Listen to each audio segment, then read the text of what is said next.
We've got a Biden clip as well. Let's have a look at this. This was just, I think, yesterday or the day before. Joe Biden back out there again. Oh.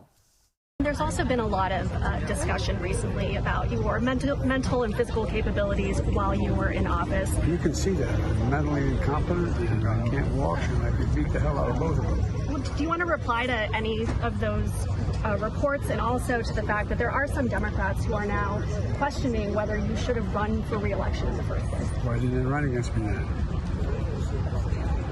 Because I beat them. James? Well, I don't know, Rowan and Rita, and hey, it's not a joke. It's not a joke what he's saying there.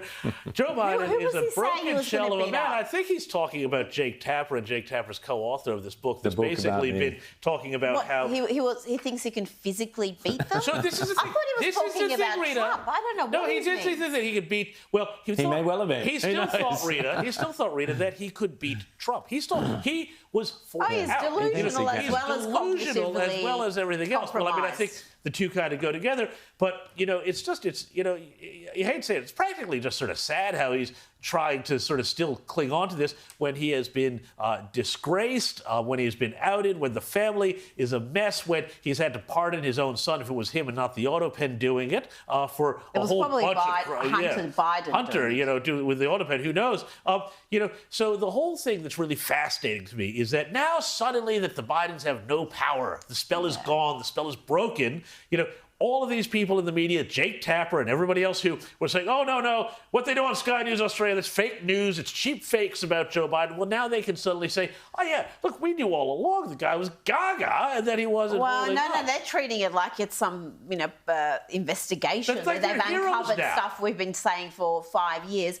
But they're not looking that closely, James, because they're not looking at, you mentioned the AutoPen.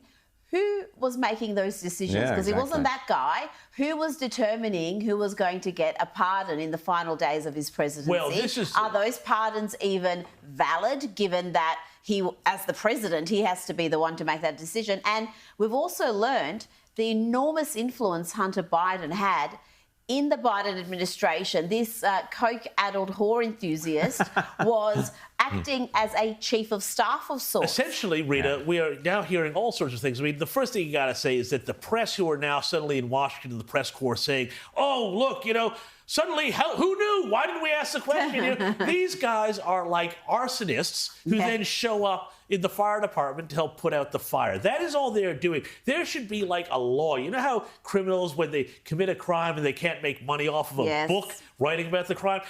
All of these journos who covered for Biden said it's fake news that he's, losing it and all of this other stuff. And now they're cashing in and trying to get big fat royalty checks and save their reputation.